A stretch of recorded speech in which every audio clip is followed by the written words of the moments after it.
And now, it's time for DJ Rocky's Secret Files.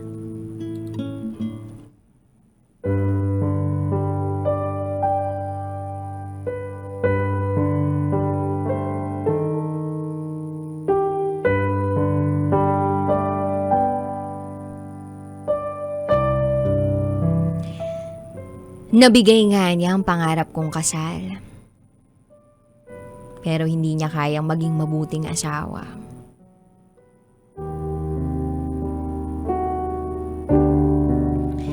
Hi DJ Rocky. Habang ginagawa ko tong sulat kong to, umiiyak ako. Kasi inaway na naman niya ako. Itago mo ako sa pangalang Casey, 28 years old. At ito, ang aking secret file. Nakilala ko si JR sa internet. Mas matanda lang siya sa akin ng 1 taon. Inad niya ako sa Facebook. Siyempre, alam mo naman ang mga kabataan. May makita lang na naka-spaghetti strap na damit, add na agad.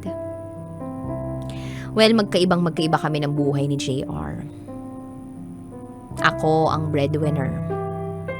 Ako ang bumubuhay sa pamilya ko. Siya naman, sarap buhay sa pamilya nila. Palibhasa bunso.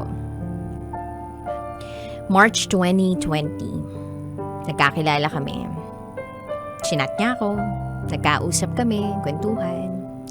Araw-araw ganun ang ginagawa namin. Kasagsagan pa noon ng COVID, lockdown. Wala siyang trabaho nung nakilala ko siya. Ako, isang account officer sa bangko. Siyempre, pansamantala, nagsara ang mga kumpanya dahil sa lockdown. Kaya, nagkaroon ako ng maraming time para makipag-chat. Siya una nag-chat. Hi! Message niya sa akin. Hi din. Reply ko sa kanya. Hanggang sa humaba ng humaba. Halos 3 a.m. na kami nakakatulog pag magkausap kami. At palaging kilig na kilig ako. Ang chat namin hindi consistent. Every other day. Ewan ko kung bakit. Pero ako, araw-araw ako nagchat-chat sa kanya. Minsan nga, 3 days hindi siya nagchat-chat. Hanggang sa hihintayin ko na lang ang chat niya para maging masaya ulit. One time kasama ko ang mga kaibigan ko. Alas 9 ng gabi nakatambay lang kami sa bahay. Tapos biglang tumunog yung cellphone ko. Akala ko, message lang sa group chat namin. Di, agad kong tiningnan. Aba, pagkakita ko ng message, si JR pala. Kinilig ako ng konti. Ang message niya ay, Hi, gising ka pa? Sumagot naman ako ng, Obvious ba? At nag-reply siya ng, Sorry na, naging busy lang ako. Sumagot naman ako ng, Busy, sabi mo wala ka namang trabaho. At ang sabi niya, marami akong ginawa. Naglinis ako ng bahay, naglaba. At sabi ko, 3 days kang naglinis at naglaba? Tapos sabi niya, ikaw naman masyado kang matampuhin, marami lang talaga akong ginawa. May nagpagawa kasi sa akin ng motor. Syempre, pandemya ngayon, ginawa ko na lang, sayang naman eh. Pag ako may ginagawa hindi kasi ako masyado nagsi-cellphone pag ganun. As yun, natagpuan ko na lang yung sarili ko na napapangiti sa mga sinasabi niya. Then, sabi ko sa kanya, kailan ka naman ulit mag-chat? Tapos sabi niya, Bukas din, magchat-chat ako. Tapos sabi ko, sabi mo yan ha, hihintayin ko. Hanggang sa nagkinabukasan na. As usual, hindi na naman siya magchat-chat. Ay, kailan kaya ako ulit chat noon? 2 days na, hindi pa rin nagchat-chat. Sabi ko sa sarili ko, pag nag-chat yon, hindi na ako magre-reply. Tapos biglang nag-chat. At ang sabi, magkita na tayo. Ay! Ayokong maging marupok. Ayoko sana buksan yung message niya pero gusto ko din kasing magkita kami. So nag-reply na ako. Okay, kailan? Then sabi niya bukas. Ang problema, ang daming checkpoint. Magkaiba kami ng municipality. Pero parehas kaming Batangas lang. Bawat crossing may checkpoint. Sabi niya ako bahala. Kinabukasan pinag-ready niya ako. At hindi ko makakalimutan. May 15, 2020, alas 4 ng hapon, unang pagkikita namin. Sinundo niya ako sa kanto namin kasi ayaw niya magpakita sa amin. Dinala niya ako sa bahay ng kaibigan niya, nag-inom lang kami ng konti. Tapos 10 PM, hindi kami umuwi. Sabi ko, ihatid na niya ako. Hindi na raw niya kaya. Nung panahon na yun, wala pang biyahe. Kaya wala pa akong masasakyan pa uwi. Dinala niya muna ako sa bahay nila ng Patago. 2 lang sila ng tatay niya sa bahay nila. 2 lang sila. Tapos, ayun. Dahan-dahan siya nagbukas ng pintuan para hindi magising yung tatay niya. Pumasok kami sa kwarto niya. At dun na. Tama kayo nung naiisip. May nangyari nga sa amin. Hanggang sa nakatulog na kami. Kinabukasan nakala ko ipapakilala niya na ako sa tatay niya. Ang hindi ko alam, itatago niya pala ako sa kwarto niya ng 3 araw. Hindi talaga ako lumalabas. Lalabas lang ako sa bahay o sa kwarto na yun pag wala yung tatay niya. Lalabas lang ako pag magbabanyo ako. Dinadalhan niya lang ako ng pagkain sa kwarto. Ganoon naman daw talaga siya sa kwarto kumakain. Hindi nahahalata ng tatay niya na may kasama naman siya sa kwarto. Buti na lang, may tiwala sa akin ng mga magulang ko. So sinabi ko lang sa kanila na nandito lang ako sa bahay ng kaibigan ko. 3 days na akong hindi nakakauwi. Sabi ni mama, uwi ka na. Masyado ka nang matagal dyan.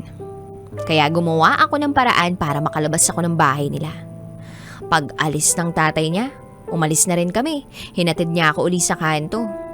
Then after nun, palagi pa rin kami magka-chat. Araw-araw na.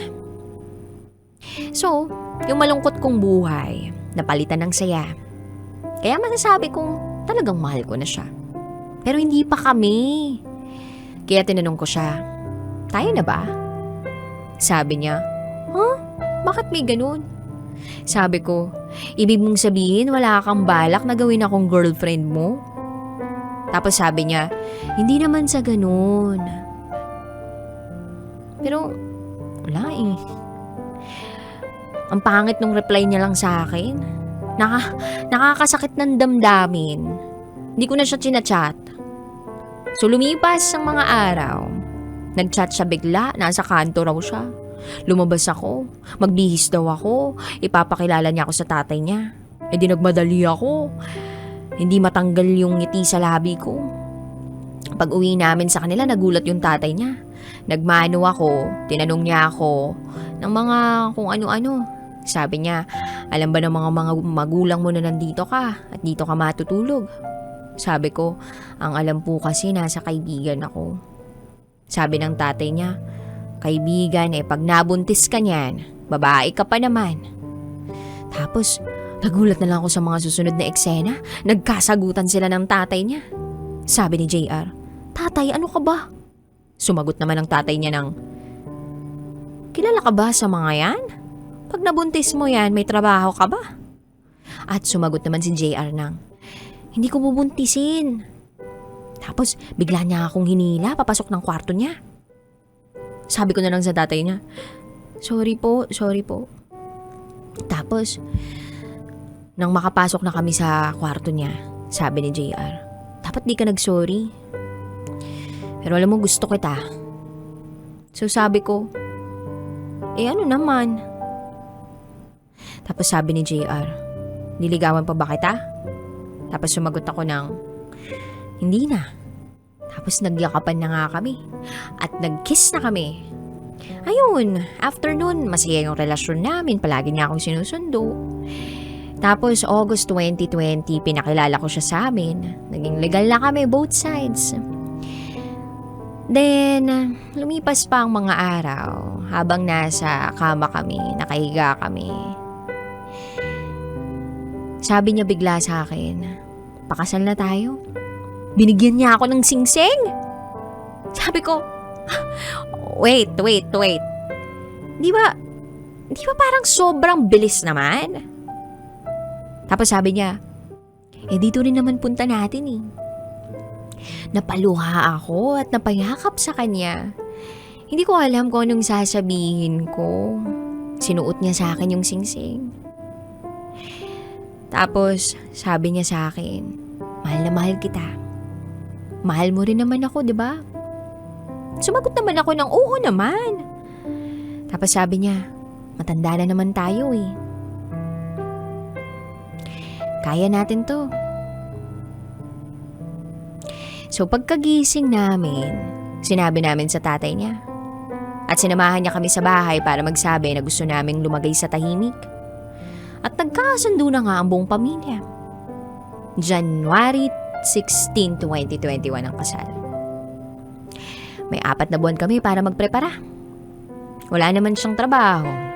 So sagot ng magulang niya ang kasal namin. Siyempre dito sa Batangas hindi pwedeng isang baboy lang ang handa mo. 10 baboy yung handa namin. May kaya naman yung pamilya niya. So naging maayos ang pagprepara ng kasal. Hanggang sa naikasal kami. Hindi ako makapaniwala na ang bilis ng pangyayari. Tapos, ayun na. Naglalakad ako sa altar, umiiyak. Hindi ako makapaniwala na mangyayari to sa akin. Wala pala talaga sa tagal ng relasyon. Basta, pag gusto mo na yung tao, mahal mo na yung tao, yun na yun. So fast forward, after the wedding, hindi na kami umalis para sa honeymoon. Bahay lang kami.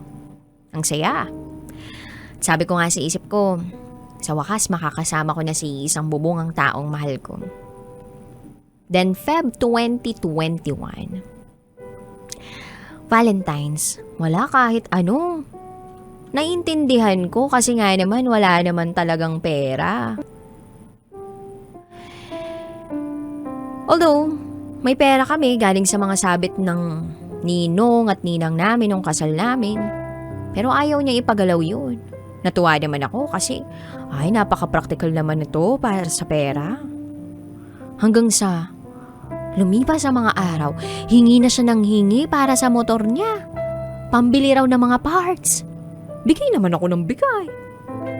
2 months pa lang kaming kasal, pero sobrang laki na ng pinagbago.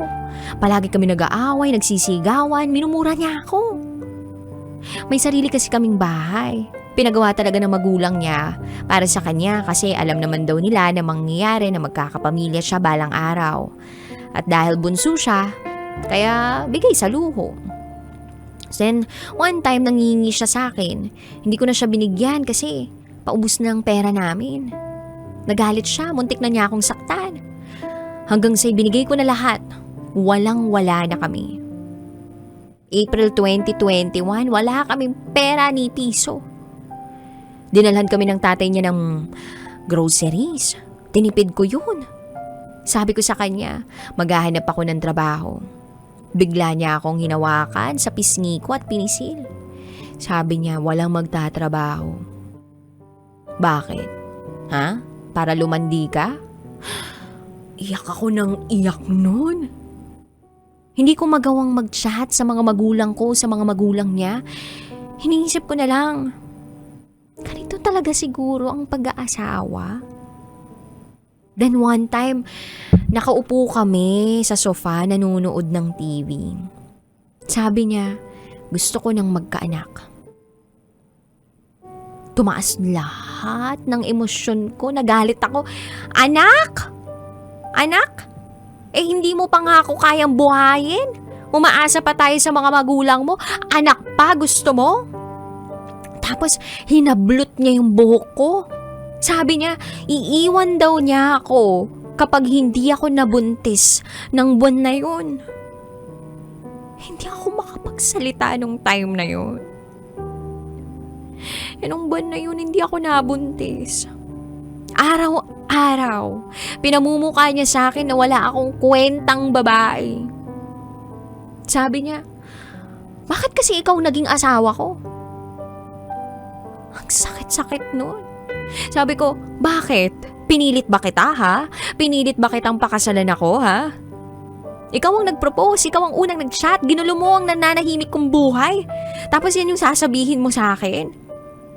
Wala akong ginagawa sa yung masama, kahit na araw-araw mong ipinamumukha sa akin na wala akong kwenta. Pag uwi mo galing shop, pinagsisilbihan kita. Bago ka umalis, bago ka matulog, naglalaba, naglilinis sa mga pinagkalatan mo. Ni hindi na nga ako nagpupunta. Nagpapapunta ng bisita dito kasi wala akong maialok na merienda sa kanila. Yung kinikita mo sa shop, nakikinabang ba ako? Hindi, diba? Ikaw lang din. Wala ka naman kasing pakialam sa nararamdaman ko. Ba't mo ba ako ginaganito? Ngayon lang ako nagsalita ng ganyan sa'yo sa buong pagsasama natin. Tahimik lang ako. Pero ang sakit-sakit na. Sabi niya, tumigil ka na. Sabi ko, tumigil na ako? Itrato mo naman ako bilang tao. Kahit hindi na bilang asawa. Sabay alis. Umuwi muna ako sa amin. 3 araw ako sa bahay ng mga magulang ko. Sinundo niya ako, galit na galit siya. Sabi niya, diyan ka na lang ha? Tapos, sumama na ako. Sabi kasi ng tatay ko, pag sinaktan ka, sabihin mo sa akin. Pero hanggat hindi ka nilalaparan ng palad niya, tiisin mo hanggang kaya mo. Pagkasabi nun ng tatay ko, hindi ko masabi. Hindi ko masabi yung, tay, ilang beses na akong sinaktan yan. Hindi ko masabi sa kanya kasi ayoko maging masama yung tingin nila sa asawa ko. So pagdating namin sa bahay namin, nag-away na naman kami. Sabi niya, sana hindi ka nag-asawa kung bawat away umuwi ka sa inyo. Hindi ko na siya pinansin. Tapos bigla niyang nasabi na pinakamalaking pagkakamali sa buhay ko ay yung pinakasalan kita. Durog na durog yung puso ko nung sinabi niya yung kantangang yun. Iyak lang ako ng iyak. Wala siyang narinig sa akin. Makalipas ang 1 linggo, hinatid niya ako sa magulang ko. Kasi hindi na naman kami nag-iimikan. Sa ngayon, andito pa rin ako sa bahay ng magulang ko. Hindi ko masabi kung anong naging problema. Hindi ko masabi na, Mama, Tatay, sinasaktan ako ng asawa ko. Kasi ayokong aminin sa sarili ko na nagkamali ako ng desisyon sa buhay. Buong buhay ko, palaging tama. Palaging tama yung pinipili ko. Tama dapat. Kasi ako lang yung aasahan sa amin eh. Simula nung nag-asawa ako, si tatay nagkatrabaho. Kahit pa sideline. Si mama, iniwanan ko ng sari-sari store. Kaya hindi naman ako nag-asawa na iniwan ko lang sila ng biglaan. Kinausap ko si mama nung gabi. Sabi ko, Ma, mali ba ako ng desisyon? At sumagot naman si mama ng, kaya mali, kaya tama. Nandyan na yan. Asawa mo na yan. At kahit anong gawin mo, asawa mo na siya.